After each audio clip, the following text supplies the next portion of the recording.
Life is hard, and hard is not a bad thing. It's the way we respond to that hard is how that's going to shape our life and whether we feel empowered or not.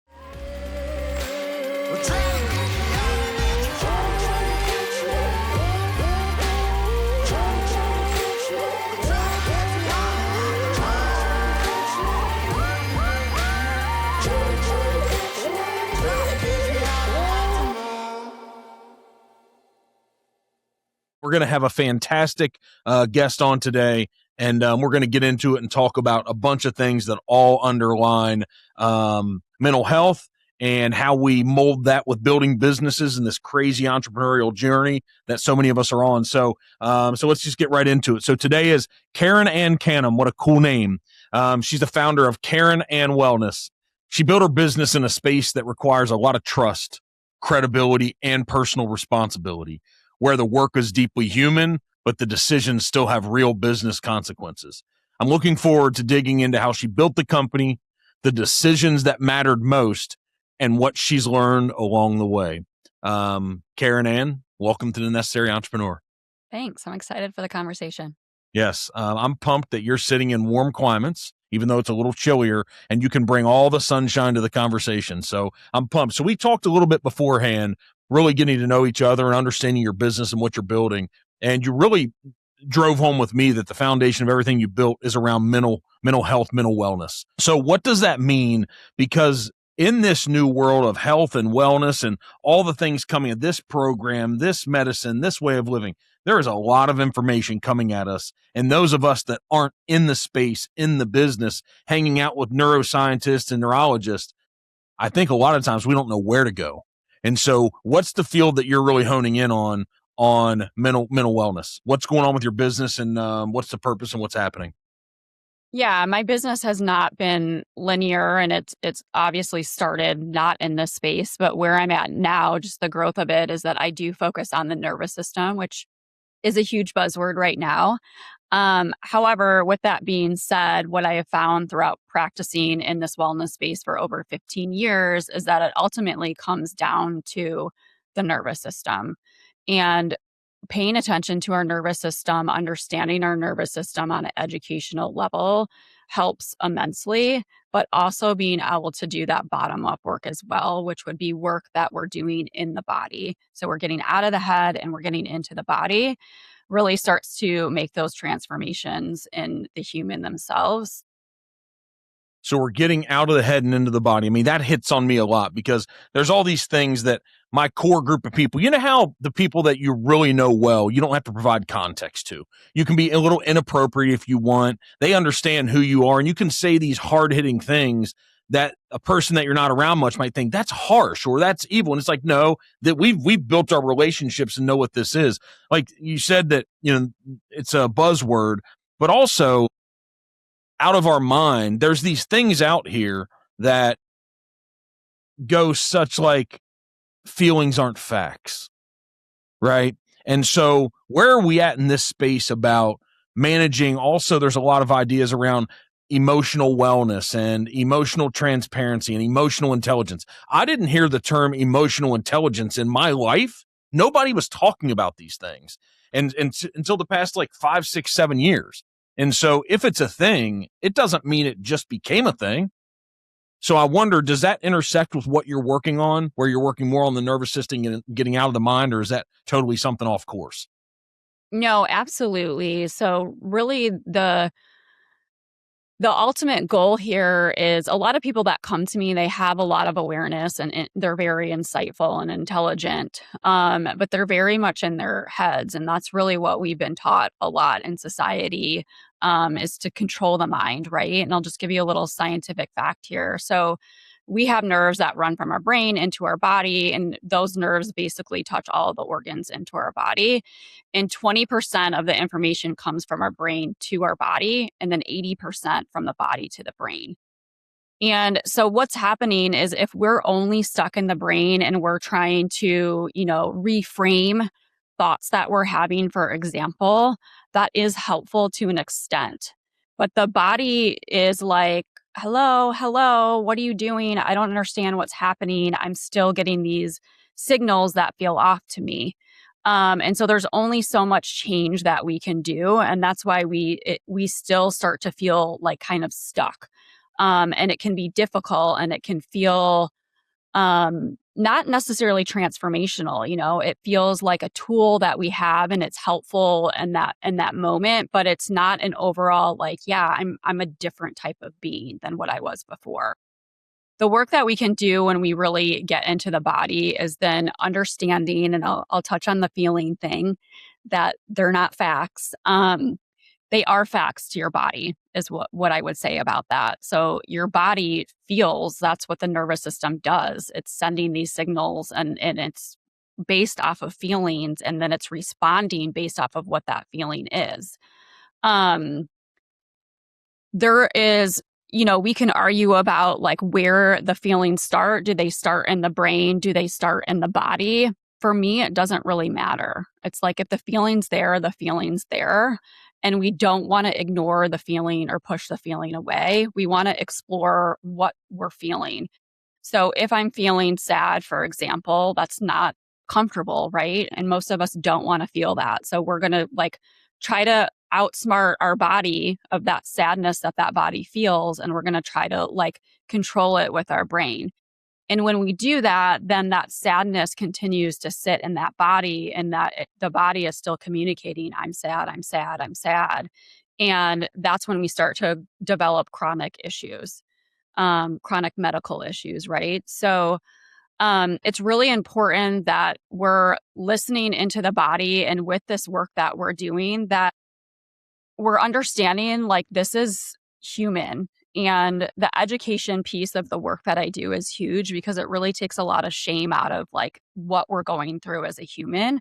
And it gives a lot of relief to people of like, oh, well, this is just this is how our bodies work, right?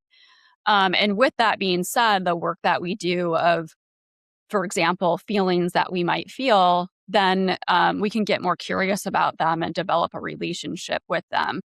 They're giving us information is all they're doing, and they want to be paid attention to. Um, Now, with that being said, there's a healthy way to pay attention to those emotions. So we don't want to be in a place where we're controlled by those emotions. We want to utilize them as like, this is information, and what are you trying to tell me, so that we can make just the right choices moving forward. Yeah, I don't know who I heard recently, but just because somebody has a big platform or they're an influencer doesn't mean they're right. But it tends to be that higher level experts that get more exposure go to those places. Who knows more right and who's wrong? But I heard something recently where they said that what they're starting to realize, and maybe you can, without us touching on the subject before, you can bring your insight and your intelligence and experience behind it, that what they're starting to realize that some with traditional therapy and going and sitting down and talking to therapists, that they're starting to see that there's harm in always focusing on the problem though. So what about that? So I struck something here with you. Yeah. This is part of the why I do the work that I do. So my journey was, started when I was a child. I had childhood trauma. I developed anorexia from that childhood trauma to like deal with it. Didn't go to treatment for that disorder until I was in my 20s. I finally was like, this is not a way to be living. And that's where I really started to get into the wellness space. And really my focus was, and when I say the wellness space, it was like yoga, and then I was doing coaching, and I was always more focused on the brain. Um, However, yes, therapy can be very damaging, especially for people with trauma. So being stuck in the story is a lot of what therapy does, this talk therapy. And it's not helpful because we're not processing that through the body. We're staying in the brain, and we keep reliving that in our brain as we're talking, and we're telling these stories, and we're staying stuck in it. And then it just becomes more and more prevalent in the body, where the body is like, whoa, I'm afraid, right? So what we're trying to do, and the work that we do, what I do, is we're trying to create that safety back into the body. Give me an idea of this body work that you do that helps us work through this versus these old traditional models that maybe this is going to come into something more mainstream that needs to happen. So what is this body work without spending hours and hours on it? What is it? Yeah, so it is important for me to get, some information of what is cognitively going on with my clients. Usually a session would be run with like a check-in, and then I'm getting them into the body. And what that would look like is it can look several different ways, but like in a nutshell, it's looking like I first want to create safety for them. So I want them to be able to attach to something that's like a safe place for them, or a person who is really safe for them. Because what we're going to start to do is explore certain experiences that they went through that were traumatic or challenging for them. And so when we do that, let's say, for example, someone went through something where they saw someone who had been murdered. And so that is something that is still sitting in their body. And so we want to start to explore, where does that sit in your body? How does that feel in your body and going through the sensations? Does it feel warm? What color is it? What are you seeing when you see that part in your body? Um, and then once we do that, then we're able to take that energy that's stored in the body, and then that energy is being able to be released from the body. The other part of that is we start to go deeper and we start to explore like what protectors have now developed in from that specific incident that I saw. So I might have developed something like hypervigilance based on that, based on me seeing someone who was murdered. And so now I'm very hypervigilant in my life. These are all past experiences. So that what I saw in the past, and then my system created this hypervigilant protector in order for me to feel safe. And it's not necessarily serving me in today. And what we're really trying to figure out is it still serving you in your present day? Or is this something that we can really kind of let go of and allow your adult authentic self to take over back into the driver's seat? And this is really important for entrepreneurs, because a lot of what I see, and as I move through this work, I work with more and more entrepreneurs, is that this stuff that has happened to us really can get in the way of the decisions that we're making in our businesses. And we're making decisions based off of this past stuff that is still stored in our body. And we're not making decisions on our present, who we are today, what we're really capable of doing. It's not clear. We're not connected. It's, I may say another protector part would be perfectionism, which is something that I continue to have to work on. And so I have to continually, be aware of that, and tell myself, like, and ask myself, am I operating from a place of perfection right now? How is it working well for me? Because these parts, they're not bad. They exist in everyone, and it's on a spectrum of like how much it's leading, and it's in the driver's seat in our daily lives. And we just have to decide, is it causing us harm or not? Have you, from all your experience, I think we all have some level of, I guess the word we use is trauma, but there's things that have happened, and I don't know anybody that's lived the perfect life that hasn't had something bad happen to them. I really don't. Right. And on the spectrum, it's not our job to say it's a 1 or a 10, but the way that it's affected them, it seems like almost every human has something that affects us this way. And the people that I see that do a better job conquering it and leave it behind are ones that say, I didn't do that. I'm not the one who did that to me. And that person who did that to me, that had nothing to do with me. So why would I carry that forward and make that my existence now? And there's something about that shared experience that those people, it's not like they're forgetting it. Right. And so I see them on a daily basis actually using the thing then for some positive energy versus letting it just strangle them and ruin their life. And the people that I'm around, that some of them I love and I care about, they continue to live in the reality of the thing happening like it's still happening today. And everybody from the outside, what you want to do in a positive, loving way, you just want to put your arms around them and say, hey, that's gone. That's not here anymore. What do we need to do to take those shackles off, to stop letting that thing control your life? Because, and I'll hand it back to you in saying this, like, somebody that died 20 years ago that did something to us, that we still allow that person to haunt us from the grave, is just, to me, it's coming from a loving, good place, but it's like, hey, don't allow them that control anymore. So this whole thing together, are there studies that have been done on how that is released? Like, do we have to wait for this to be a personal journey for every single person? Because that's tough as a professional to help, right? To sit down and say every person's a unique case. So are there studies that say, hey, this is really a way that we can get these folks to say, I didn't do this to me? Yeah. So we all have trauma, whether we hate that word or not. We can call it whatever we want. We all are exposed to trauma, and it affects people differently. And it's very complicated, and there's, many different factors that go into of why one specific incident may affect me way more than it affects you. A couple things here, I should have taken notes because there was so much good nuggets in there, is ultimately what we're trying to do in this work is create safety. And so a lot of what's happening in these people that are stuck in those, I'm stuck and I'm still allowing these and the past experiences to like rule me, right? That's ultimately what we're trying to get out of here, is to create safety. They do not feel safe.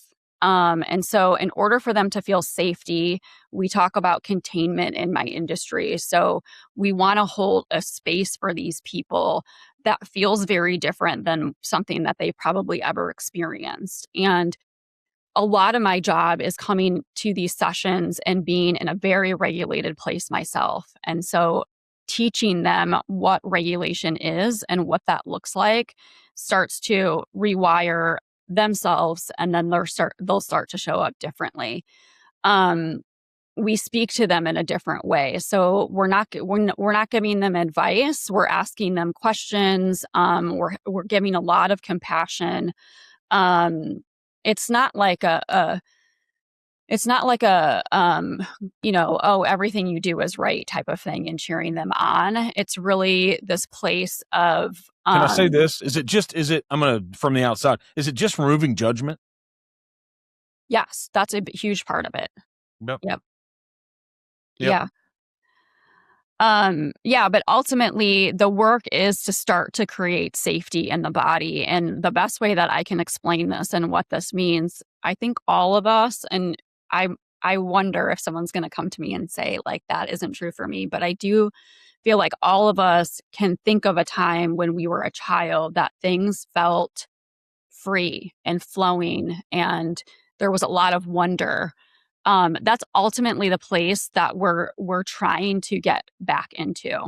So all of these things that have happened throughout our life, and a lot of these protector parts that I mentioned before, they're developing from ages 3 to 7, and they're developing at that point because those things are really needed in that age. But as an adult, they're really not helpful for us anymore. So that's really what we're trying to do in the work that we do with the nervous system.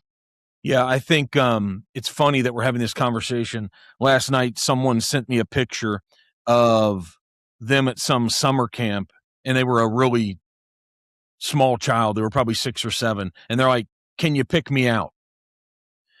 And I didn't even say yes. I just responded and said, the spirit and the happiness of that kid is tough to ignore. And then I reflected on a picture, that one of my favorite pictures of me as a kid. I have this hair that's just staticky and just sticking up everywhere that we'd make fun of as adults. And I have some of the nerdiest clothes because we grew up not wealthy. But the smile on that kid's face, I think what I'm trying to do every day is live up to the happiness that started there.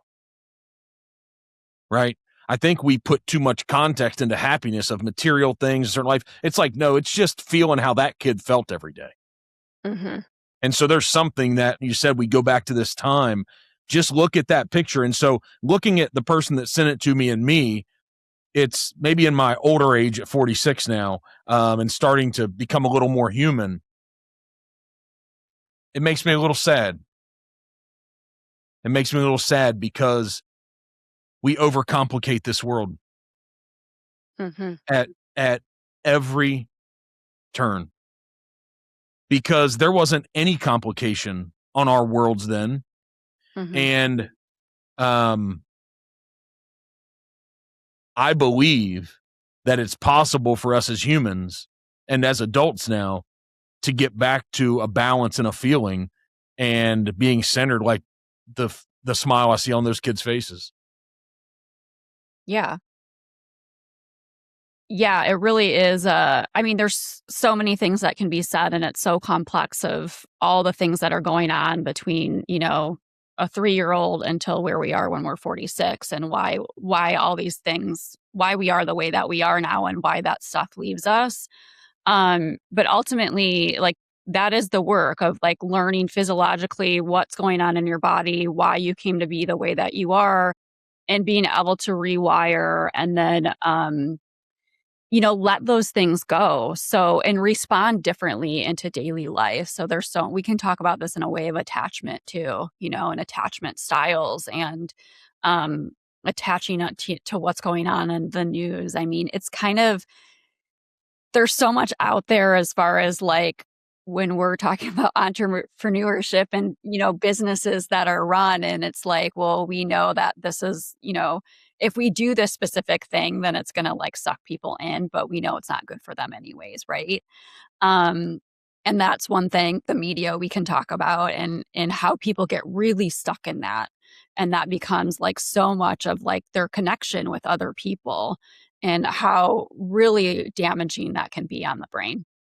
What are some of the big takeaways as you're transitioning and building your business and putting a bunch of pieces together and doing some contract work, some independent work, and spending time around neurologists? What have you realized about being now a business owner and entrepreneur? What's real and true now that you really didn't know? Because so many people try being a business owner, try being an entrepreneur, and so many people, we can say fail or quit or whatever, right? But it's really hard. Um, what have you realized that's true about this journey that you really didn't know? That then we'll talk about how do you use the body work and the mental health to conquer it and work through it. So first, what's true that you didn't really know? And then how are you using your expertise in your field to even help your business? It's really not about strategy. It's about the capacity that you can hold. So for example, I had a thought this morning. Oh, Judge Judy, she lives in Naples and she sold her house.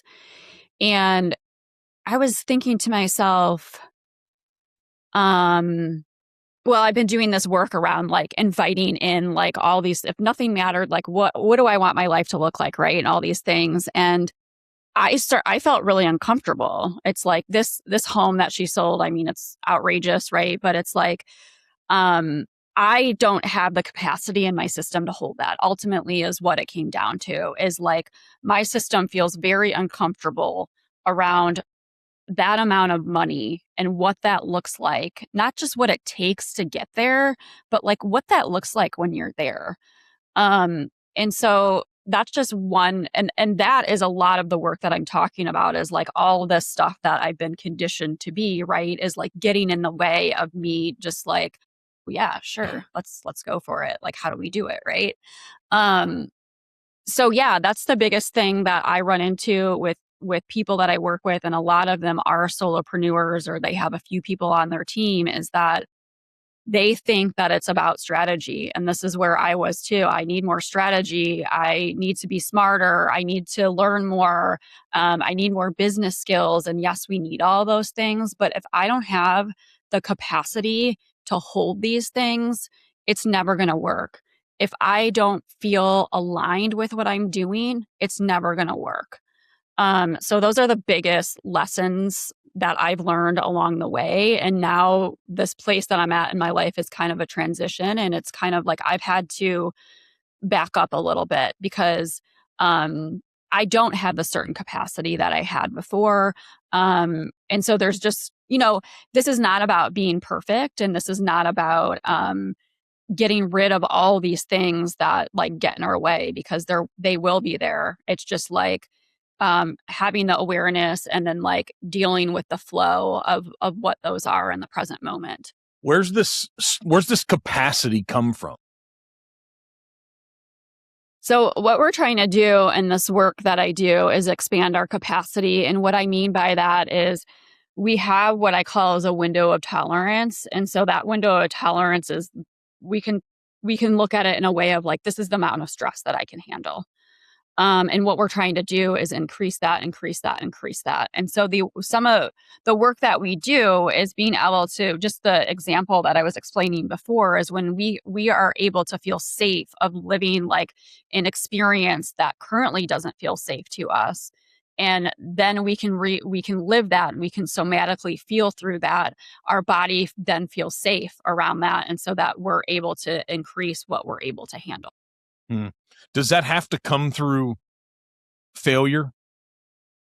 Because that tends to be what we hear out here. And a lot of us that have achieved enough success that we have operational businesses that can continue every day and there's cash flow, that we look back and it's like, man, we've had way more losses than we've had wins here. And usually, whether it's positive or not, whether we feel good about it, that's where my capacity came from. And what you're saying is, I'm not interested in what's popular or what people like, but all we can do is speak. It's not my truth, but the truth of what the journey's been. And the truth that I've lived here. Someone asked me, it's like, hey, you've been doing this for 20 years and you work more than most people that I know. And I'm not somebody out here that's advertising everybody has to work like me. But they said, explain your success. I said, I haven't reached my pain tolerance yet. I say that. I actually haven't reached the point where I just can't or won't deal with it anymore. And so what I'm wondering is, where's that come from? If we know, maybe we're still trying to find this journey. Yeah, I mean, I think there's two different things here. I think there's, first of all, of like a entrepreneur who doesn't succeed because they're getting in their own way, and so they're stopping themselves from like getting to the next point. And it's not a like incident that happens or a failure that's happened. It's internally what's going on. Um, I think on the other hand, it can get to something where there's there can be something that is like, devastation in the business, right? And you learn a lesson from that. And the same thing applies. You either learn from that and move on, or you can, spiral downwards. So I guess they're different scenarios, but they're the same thing. Most people that I work with, um, we're not discussing like these big failures that are happening in their business. We're discussing internally what's getting in the way from them to move forward, or what's happening right now is like, this doesn't feel aligned with me. So, for example, someone that I met with yesterday, she completely shut down her whole business, which was thriving, because it didn't feel good for her. And that is something that can be very dysregulating to the system, of like, that's just not what we're taught to do, right? Like if something's going really well, successfully, financially, like you keep doing it. And this person was like, no, I don't want to do it anymore. It doesn't feel good for me in my system. So I'm going to pivot and do something different. What's your overall feeling right now here in 2025? Your belief and your feeling about entrepreneurship. I do believe that everybody probably has it in them if they do the work, the internal work. And my biggest opinion is that it really is really important, because you have control. And ultimately, it's very difficult to feel like you're really aligned with your true authentic self when you're in a job doing what other people are telling you to do, or you don't have control whether that, how much money you make, or if that job's going to be available the next day. So when we move into this more of this world of like things are rapidly changing, I think it's very important to just brand yourself in general and get yourself out there of like what you really stand for. Yeah. I was looking at a couple of my leaders 2 nights ago and I looked at them and I said, hey, listen, a part of this leadership game is truly understanding human nature. And there's these patterns that all of us come with. And if we really want to connect and lead people, we have to know that. But I said, here's what I know about human nature. The three of us sitting at this table, none of us want to be told what to do. None of us. I never find one human being that really at our core, we want to be told what to do. So then how do we unlock this ability, your whether it's body, whether it's mind, that we're willing to do the necessary things and the necessary work to build the infrastructure that we can break out of that and take control. To your point, you said, hey, we're in control. We are, but what's that really look like to live our best life? And I'm not saying you have to run a business to live your best life, but if the core of human nature, everybody I've seen, is we don't want to be told what to do, that doesn't really line up with being a nutritional employee most of our lives. Yeah, I mean, I think there's some people that it's easy. It's a lot easier to be told what to do. I know we roll our In eyes, some but sense, right? It's like yeah, pick your hard, you know? There's a lot of hardship that comes with taking that path. There's a lot of hardship that comes with being an entrepreneur. Um, pick your hard. yeah, right, yeah. What would you tell people if they come in and they're like, it's all hard right now? So I guess we can talk forever, but I want to make sure that we get people looking at what you're doing in your platforms. But if they walked in and be like, okay, I just listened to this podcast you're on, and my life feels hard. And Karen, I just heard you say, I got to pick my hard. What are you talking about? Pick my hard. I'm not picking this. This life is happening to me. And somebody sits Sure. down and be like, you're telling me I picked this hard? Yeah. A couple things I would ask certain questions to weed them out if they were ready to do the work. Um, but if I felt like they were ready to do the work, life is hard, and hard is not a bad thing. Hard is giving us information. Everything's giving us information. It's the way we respond to that hard is how that's gonna shape our life and whether we feel empowered or not. What's the best part about helping people process through this and then them feeling empowered? The best part on my end is that, usually after about 3 sessions with me, people will start to feel differently. Um, and, and then it expands into, like,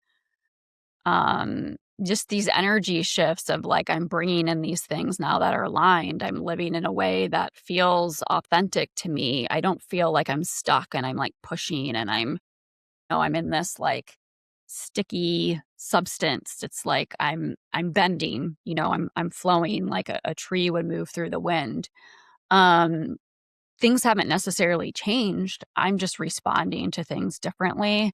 And the biggest thing that I see is that this shift in people is it outwardly expands to people around them. And that's the coolest thing that I see. And we can talk about this as like a co-regulation piece. How much different their relationships become with their children or their spouse or in their working environment.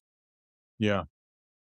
What I've found is I've found it's not necessarily about any of the outward facing things. What I know is it's who I've become.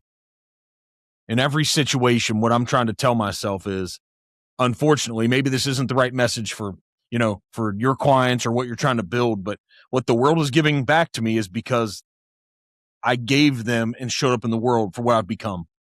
And at full responsibility, whether we like it or not, is if I want to have a different outcome, I've realized that you can't rely on other humans that much. I'm not pessimistic about it, right? And so, but if I'm expecting different responses from them and I want to continue to engage in that part of the world, I got to bring something different. And that is true. And what I would say is hey, you don't have to continue to put yourself in those environments. But if you're looking for something different in those same environments, for the most part, those people aren't going to be the ones that are going to do the changing. It's going to have to be us. Yeah, and that's what self-leadership is. And that's also what the work that I do, that's the place that we wanna get you to. No one what I hear you saying is that no one's coming to save you, and no one is, and there's There a you go. lot out there Yeah. of, like, that another person can make me happy, like if I get married, for example.